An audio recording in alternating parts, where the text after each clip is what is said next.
তোমার জমিনের মধ্যে পড়ে গেছে। আমি আপনাকে আমার ধন দৌলতের চাইতে আপনি নবীকে বেশি মায়া করি।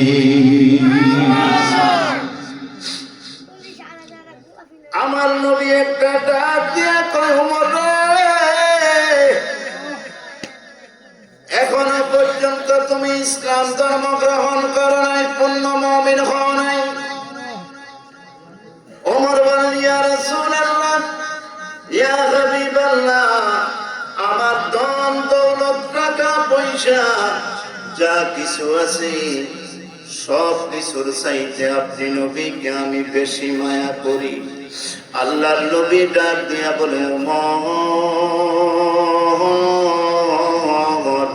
এখনো পর্যন্ত তুমি পূর্ণ ঈমানদার হতে পারো নাই। হযরত ওমর ডাক দিয়া বলেন, ইয়া রাসূলুল্লাহ, আমার ছেলে মেয়ে থেকে আপনি নবীকে বেশি মায়া করি। আল্লাহর নবী ফরমান, ওমর রে এখনো পর্যন্ত তুমি পূর্ণ ঈমানদার হতে পারো নাই। হযরত ওমর ডাক দিয়া বলেন, ইয়া রাসূলুল্লাহ, ইয়া হাবিবাল্লাহ, হুজুর আমি আমার ধন দৌলত অট্টালিকা যা কিছু আছে সব কিছুর চেয়ে আপনি নবীকে বেশি মায়া করি, বেশি মহাব্বত করি। আল্লাহর নবী ডাক দিয়া বলেন, ওমর রে এখনো পর্যন্ত তুমি পূর্ণ ঈমানদার হতে পারো নাই।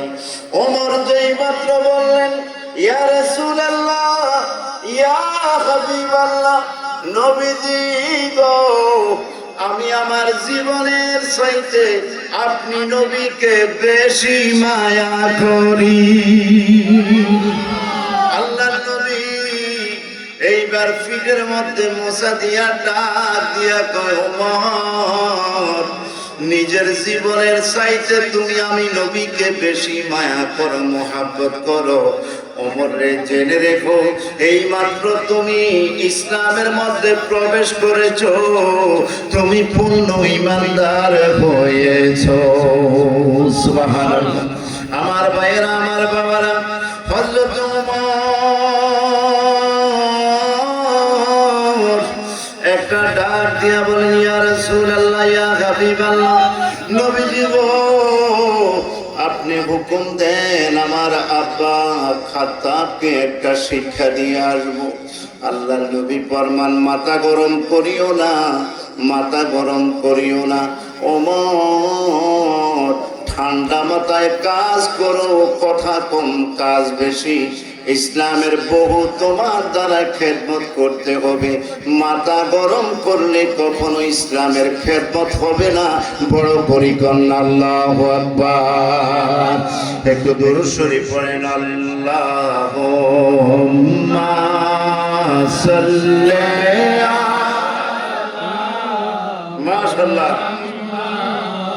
ওয়া আলা আলি সাইয়্যিদিনা, বলেন ওয়া আলা আলি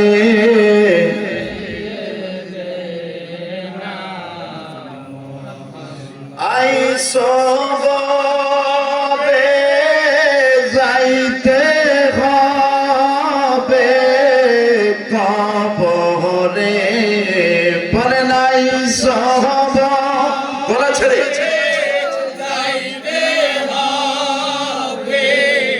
কবরে, হিসাবে নিকাশ দিতে হবে হাসরে।